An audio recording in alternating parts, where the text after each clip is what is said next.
For sure, lahat tayo naranasang ma-attract o magkagusto sa isang tao na maaaring bagong kakilala o matagal na. O kahit nga sa mga strangers ay maraming chance o pagkakataon na nagkagusto tayo. Siguro, narinig mo na sa iba ang linyang na love at first sight ako. Sa tingin mo, totoong love na ang nararamdaman niya o simpleng attraction lamang? Kadalasan sa atin, napapasubo sa isang relasyon na hindi naman pala dapat dahil sa maling interpretasyon. Porkibat nagkagusto ka na sa isang tao na kakilala mo lang, ay love na agad ito? Mahalagang alamin natin ang malalim na dahilan kung anong klaseng atraksyon ito upang walang pagsisihan sa bandang huli. Kaya samahan mo ako sa video na ito, alamin natin ang iba't ibang klaseng atraksyon at ang mga nilalaman nito o kahulugan upang hindi malito ang puso o utak natin. Pakaisipin mong mabuti kung pagmamahal na ba talaga yung nararamdaman mo o simpleng atraksyon lamang.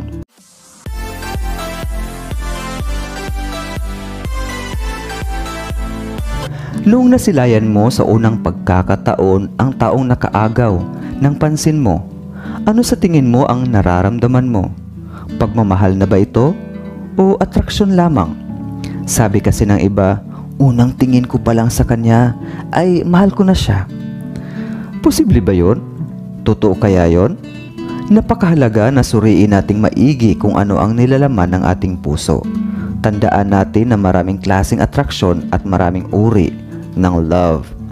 Sa mga hindi pa nakakaalam, kailangang siyasating mabuti ang nilalaman ng utak at puso upang hindi malito ang sarili. Sa usaping atraksyon, narito ang unang uri nito. Number 1, physical attraction. Ito yung tipong pag may nakilala ka, ay gusto mo siyang hawakan. Papangarapin mo siyang makatabi at mahawakan, or vice versa. Gusto mo siyang hawakan at hawakan ka niya. Halimbawa, haplos na may pagnanasa. Ew! Sa madaling salita, pagiging chancing. Maraming tao na pasimple, chancing, para hindi masyadong halata. Masyadong palabiro, sabay hawak, or simpleng tapik. Pero dahil doon, masaya na sila. Gusto nila dahil sexy, pang model na pangangatawan. Kaya yung iba, para-paraan talaga upang masagi ang crush nila. Pangalawa, emotional attraction. Ito naman yung tipong nagkagusto ka sa isang tao dahil mabait, sweet, and open about their feelings. And because of that, mas pangarapin mo pa siyang makapalagayang loob. Or in other words, maging super close, na aabot sa punto na nagkakaroon na kayo ng mutual understanding or mutual feelings. Isa ito sa maituturing na special closeness. Kaya kung marupok ka, akala mo kayo na. Yun pala, sadyang mabait lang talaga siya. Special friend lang ang turing sa'yo. Dahil sa pagiging bukas nyo sa isa't isa, mas lumalim pa ang connection yung dalawa. Kaya kung assuming ka, malamang hahantong sa punto na mahuhulog ka sa kanya at masasaktan dulot ng kabiguan. Emotional attraction is a shared experience of expressing and or receiving love, respect, support, and acceptance because of someone's mind and personality. This type of attraction and this connection is the sharing of hopes, fears, dreams, and values.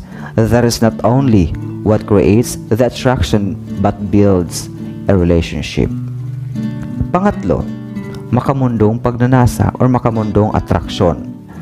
Alam mo yung feeling na sa sobrang gusto mo or pinapantasya mo ang isang tao ay kung saan saang lupalop na umabot ang imagination mo.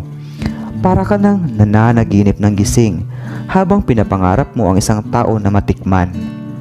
Kumbaga, imagination ang limit sa ganitong atraksyon sa laman. Ayon sa pag-aaral na pag ang isang tao ay nagagusto sa isang individual in a way na puro pagnanasa sa laman, kahit kakilala pa lang, ginanahan ka na, na-EL ka na sa kanya, kakaibang excitement ang nararamdaman mo sa kanya. Ito ay maituturing na sexual attraction. Pang-apat, romantic attraction. Ito yung tipong mas malalim at matinding atraksyon. Hindi lang basta pagnanasa sa laman, or shall we say, hindi siya focus sa pagnanasa sa laman, kundi gusto niya ng panghabang buhay na ugnayan. Romantic attraction is wanting to be involved intimately another person or develop a relationship that focuses on mutual beneficial connections and experiences. Alam mo yung feeling na you personally invested at gusto mo ring masuklian ang pagmamahal mo or feelings mo sa kanya? Sige, pagaanin natin. Ang romantic attraction, ito yung level na gusto mo siyang makasama pang habang buhay, maging partner in life or asawa. Ayun sa pag-aaral, ito yung pinakamalalim na level of attraction, na hindi lang basta-basta friendship ang habol ng isang tao sa'yo. Hindi lang basta pagnanasa sa katawan. Hindi pansamantalang atraksyon na ngayon gustong-gusto mo siya, bukas or next month ay ayaw mo na. Hindi rin basta-basta ang atraksyon na ito. Ito yung true love, kumbaga. Yung tipong pag tinanong ka, bakit mo siya gusto? Dahil ba physically attractive ka? Dahil ba maganda or gwapo siya? Sexy? Maka-Diyos? Mabait? Ang unang papasok sa utak mo ay, hindi ko alam. Basta higit pa doon ang dahilan kaya gusto ko siya. Kaya nga sabi ng iba, mahal ko na yata siya. Aray ko po. Panglima, spiritual attraction. May mga taong mabilis magkagusto sa isang taong maka-Diyos dahil pag religious daw ang isang tao ay safe sila at magiging okay ang pagsasama. Yung iba naman, sadyang mataas lang talaga ang tingin nila sa mga tao na maka-Diyos or God-fearing. Lalo na kung may mga posisyon sa simbahan. Feeling nila mataas na rin ang lamang nila sa iba pag nakarelasyon ang ganoong klaseng tao. Gusto nilang tingalain sila ng iba or nasasakupan. Kaya gusto nila ang mga may posisyon sa simbahan or spiritual-minded na tao dahil anghel sa mata ng iba. Pang-anim, aesthetic attraction or aesthetic attraction. Aesthetic attraction occurs when someone appreciates the appearance or beauty of another person. Kumbaga, nakafocus lang sa panlabas na anyo, kaya gusto mo siya. Kaya pag pumangit na siya, hindi mo na rin siya gusto. Kaya ang tawag dito, pansamantalang pagkagusto or temporary attraction. Simpleng paghanga lamang. Kaya lesson learned, timbanging mabuti or isiping mabuti kung true love na ba ito or simpleng attraction lamang upang hindi mapasubo sa maling tao o relasyon. Tandaan, love can be magical, but magic can sometimes be an illusion. Ikaw, ano bang klaseng attraction meron ka sa kanya? Just comment down below. Thank you and see you on my next video.